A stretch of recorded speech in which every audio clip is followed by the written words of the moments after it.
Hello students, welcome to science theory channel. आज हम करने जा रहे हैं class 12 chapter 13 biology, biodiversity and conservation. So basically biodiversity क्या होती है? बायोडाइवर्सिटी को हम डिफाइन कर सकते हैं as a occurrence of different type of genes, gene pool, species, habitats and ecosystem in a given region. ये जो टर्म है बायोडाइवर्सिटी, वो किसने दी थी? वो दी थी एडवर्ड विल्सन ने। ठीक है। जो वास्ट वैरायटी ऑफ स्पीसीज होती है माइक्रो ऑर्गेनिजम्स की, एल्गी की, फंजाई की, प्लांट्स की और एनिमल्स की, वो अकर करती है अर्थ पे। ठीक है। अर्थ पे बहुत सारी वैरायटी ऑफ स्पीसीज है, माइक्रो ऑर्गेनिज्म की, एल्गी की, फंजाई की, प्लांट की, एनिमल्स की। ठीक है। जो डाइवर्सिटी है वो रेंज करती है from the micro molecules to biomes. ठीक है। नेक्स्ट टॉपिक है लेवल्स ऑफ बायोडाइवर्सिटी। जो जेनेटिक डाइवर्सिटी होती है वो डाइवर्सिटी होती है जहाँ पे नंबर और टाइप ऑफ जीन्स जो हैं एज वेल एज जो क्रोमोसोम्स जो हैं वो प्रेजेंट होते हैं डिफरेंट स्पीसीज में। ठीक है। ऑल्सो जो जीन होती है और एलील होती है सेम स्पीसीज की, उसमें वेरिएशंस भी होती हैं। ठीक है। अगर हम एवरेज बैक्टीरियोफेज देखें तो जो एवरेज बैक्टीरियोफेज है वो 100 जीन्स कैरी करता है। ठीक है। और ड्रोसोफिला के पास 13,000 जीन्स होते हैं। ठीक है। और जो होमोस्पेसियंस होते हैं, मतलब जो ह्यूमन की स्पीसीज होती है, वहाँ पे कितने जीन्स आपको मिल जाएंगे? 30,000 टू 40,000 जीन्स। ठीक है। ये जो वेरिएशन होती है जीन्स में ऑफ अ स्पीसीज, वो इंक्रीज करती रहती है with the increase in the size and the environmental parameters of habitat. ठीक है। जो जेनेटिक डाइवर्सिटी होती है वो यूजफुल होती है एनवायरमेंटल कंडीशंस में जो चेंज होता है उसे अडेप्ट करने के लिए। ठीक है। ये हेल्प करती है स्पेसिएशन में और एवोल्यूशन ऑफ न्यू स्पीसीज में। ठीक है। जो लोअर जेनेटिक डाइवर्सिटी होती है स्पीसीज के अंदर या फिर जो वैरायटी होती है, वो बहुत ज़्यादा यूजफुल होती है यूनिफॉर्मिटीज़ में in yield as well as in higher yields. ठीक है। नेक्स्ट लेवल ऑफ बायोडाइवर्सिटी है स्पीसीज डाइवर्सिटी।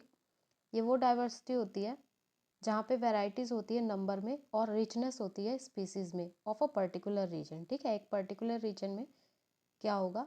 डाइवर्सिटी होगी, वैरायटी होगी नंबर्स में और रिचनेस होगी स्पीसीज में, मतलब बहुत सारी स्पीसीज होंगी और उसमें वैरायटी ऑफ नंबर्स होंगे। ठीक है। और डाइवर्सिटी होगी। ठीक है। जो स्पीसीज होती है वो रिच होती है नंबर में of a species per unit area. ठीक है। जो स्पीसीज की इवननेस होती है और जो स्पीसीज की इक्विटेबिलिटी होती है वो रिप्रेजेंट होती है by the number of individual of a different species in a given area. ठीक है। ये जो कम्युनिटीज़ होती हैं वो एग्जिबिट करती हैं इवननेस, जहाँ पे जो स्पीसीज होती हैं वो रिप्रेजेंट होती हैं बाय द मोर और less than the number of individual. ठीक है। जो कम्युनिटीज़ होती हैं जहाँ पे एक या एक से ज़्यादा स्पीसीज हो, उसके पास ज़्यादा इंडिविजुअल्स होते हैं देन द अदर, जो डोमिनेंस शो करते हैं और अनइवननेस शो करते हैं। ठीक है। Next, ecological biodiversity. एक इकोसिस्टम में क्या होता है? इकोसिस्टम जो होता है वो एक ग्रुप होता है लिविंग और नॉन लिविंग ऑर्गेनिजम्स का, जो कि एक दूसरे से कनेक्टेड होते हैं। ठीक है। जो इकोलॉजिकल बायोडाइवर्सिटी होती है उसमें क्या होता है? वेरिएशंस होती हैं प्लांट्स में और एनिमल स्पीसीज में। ठीक है। वो एक साथ रहते हैं। ठीक है।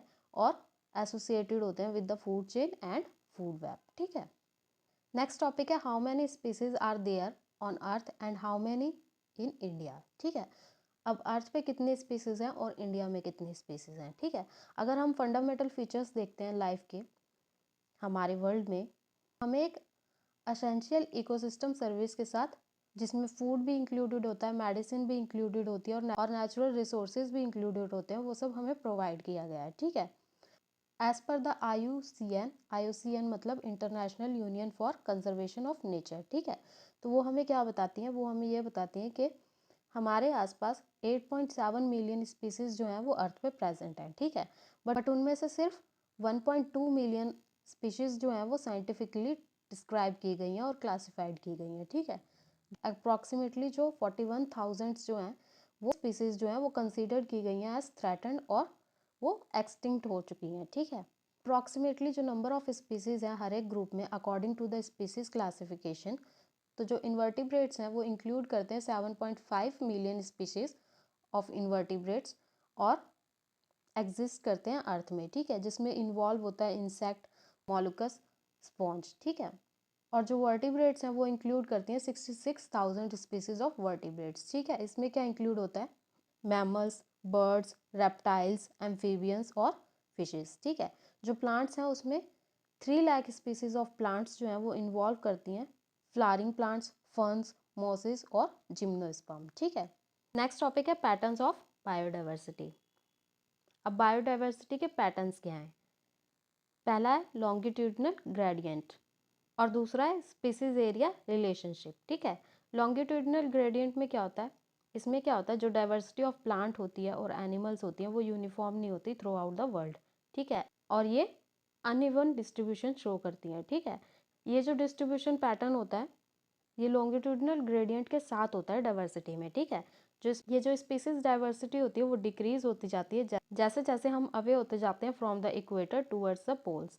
ठीक है, जो ट्रॉपिक हार्बर से होते हैं वो ज़्यादा स्पीसीज हैं एज कम्पेयर टू टेम्परेट और पोलर एरियाज। ठीक है, अमेज़न रेन फॉरेस्ट जो है उसके पास ग्रेटेस्ट बायोडाइवर्सिटी है अर्थ पे। ठीक है, उसके पास 40,000 स्पीसीज हैं प्लांट्स की, 1,25,000 स्पीसीज हैं इंसेक्ट की, 300 स्पीसीज हैं फिशेस की, 427 एम्फीबियंस की, 378 ऑफ रेप्टाइल्स, 1300 स्पीसीज हैं उसके पास बर्ड्स की और 427 स्पीसीज हैं मैमल्स की। ठीक है, कहाँ पे? अमेज़न रेन फॉरेस्ट में। ठीक है, नेक्स्ट पैटर्न ऑफ बायोडाइवर्सिटी है स्पीसीज एरिया रिलेशनशिप। ठीक है, जो अलेक्जेंडर वॉन हम्बोल्ट थे उन्होंने ये ऑब्जर्व किया था एक रीजन में जो स्पीसीज रिचनेस होती है वो इंक्रीज होती जाती है जब एक्सप्लोर एरिया जो है वो इंक्रीज होता जाए। ठीक है, but only up to limit.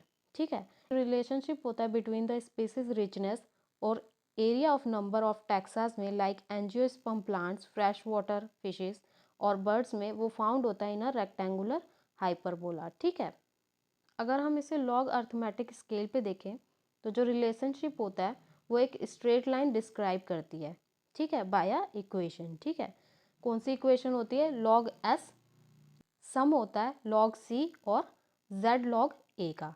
ठीक है, जिसमें क्या होता है, जो एस होती है वो स्पीसीज होती है, ए होता है वो एरिया को डिनोट करता है, जो जेड होता है वो स्लोप ऑफ लाइन होती है और जो सी होता है वो वाई इंटरसेप्ट होता है। ठीक है, जो इकोलॉजिस्ट थे उन्होंने ये डिस्कवर किया था कि जो वैल्यू ऑफ जेड है वो लाई करती है in the range of 0.1 to 0.2।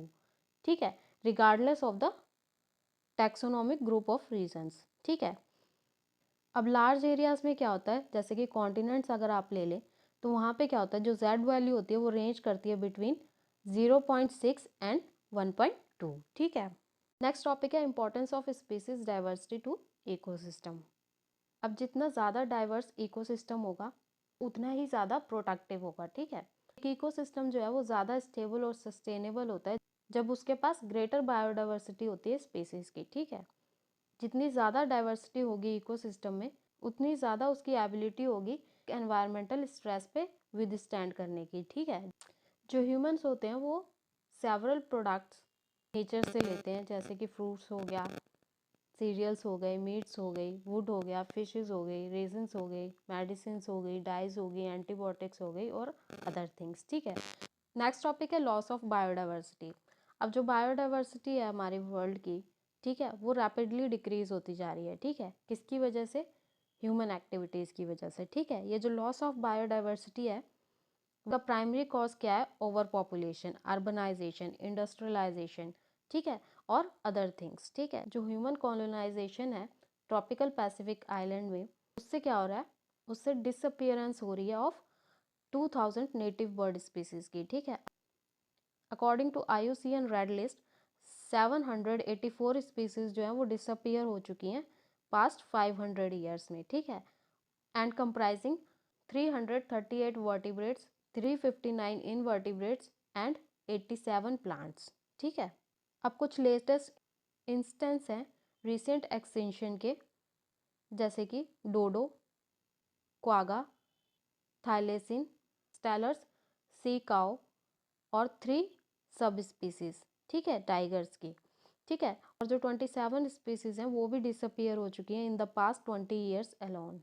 ठीक है, करंटली जो एक्सटिंक्शन थ्रेट इम्पैक्ट है वो 12% है बर्ड स्पीशीज़ का, 23% है मैमल स्पीसीज़ का, 32% है एम्फीबियन स्पीसीज़ का और 31% है जिम्नोस्पर्म स्पीसीज़ का वर्ल्ड वाइड। ठीक है, नेक्स्ट टॉपिक है कॉजेज ऑफ बायोडाइवर्सिटी लॉसेस।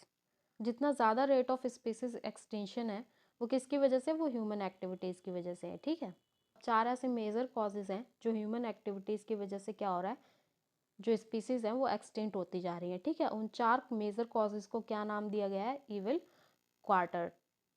ठीक है, पहला कॉज कौन सा है, हैबिटेट लॉस और फ्रेगमेंटेशन। ये सबसे इम्पॉर्टेंट कॉज है एनिमल और प्लांट एक्सटेंशन का। ठीक है, ये जो अमेज़न रेन फॉरेस्ट है उसे हम लंग ऑफ द प्लानट भी कहते हैं। ठीक है, उसके पास मिलियन ऑफ स्पीसीज हैं जो कि कट हो चुकी हैं और क्लियर्ड हो चुकी हैं सोयाबीन को कल्टीवेट करने के लिए या फिर ग्रासलैंड में कन्वर्जन करने के लिए। ठीक है, जहाँ पे क्या है, जब लार्ज हैबिटेट जो है वो ब्रोक कर दिए जाए स्मॉलर फ्रैगमेंट्स में due to the various human activities, जिसकी वजह से क्या हो रहा है, लार्ज टेरिटरीज जो है वो माइग्रेट हो रही हैं और बैडली अफेक्ट हो रही हैं। ठीक है, बायोलॉजिकल सिस्टम जो है वो ओवर एक्सप्लॉयटेड हो जाता है by the man for the natural resources, वो रिजल्ट करता है in the degradation and extension of the resources. ठीक है, बहुत सारी मैराइन फिश पॉपुलेशन जो है वो ओवर हार्वेस्टेड हो चुकी हैं, एंडेंजर्ड हो चुकी हैं और कंटिन्यू कर रही हैं एक्सटेंशन में ऑफ सम इम्पॉर्टेंट स्पीसीज। ठीक है, थर्ड मेजर रीजन है एलियन स्पीसीज इन्वेजन। ठीक है,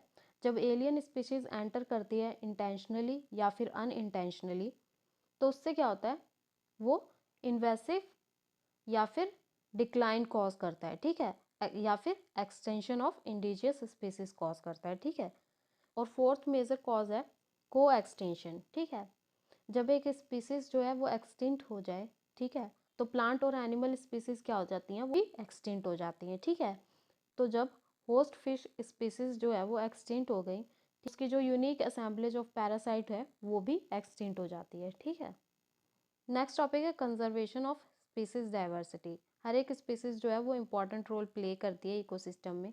ठीक है, जो बायोडाइवर्सिटी है वो असेंशियल है टू कंजर्व डाइवर्सिटी, बिकॉज अगर एक बार ये एक्सटिंक्ट हो गई तो जो बायोडाइवर्सिटी है वो प्रिजर्व्ड हो जाएगी इन अ वैरायटी ऑफ वेज। ठीक है, जैसे कि इन सिटू कंजर्वेशन और एक्स सिटू कंजर्वेशन। ठीक है, इन सिटू कंजर्वेशन में क्या होगा, जो बायोडाइवर्सिटी रिच एरियाज होंगे वो प्रोटेक्ट किए जाएंगे as biosphere reserves, national parks और सेंचुरीज। ठीक है, जिसे हम इन सिटू कंजर्वेशन कहेंगे। ठीक है, जैसे कि protecting Sundarbans for several endangered species such as royal Bengal tiger, olive ridleys, sea turtles, mangrove species and many other species. ठीक है, और जो एक्स टू कंजर्वेशन होगा इसमें क्या होगा, ये अकर होएगा जब एंडेंजर और थ्रेटेंड स्पीसीज जो है वो लोकेट कर दी जाए और रिमूव कर दी जाए और प्रिजर्व कर दी जाए एक डेस्टिनेटेड एरिया में, जैसे कि botanical gardens, wild life safaris etcetera with full protection. ठीक है,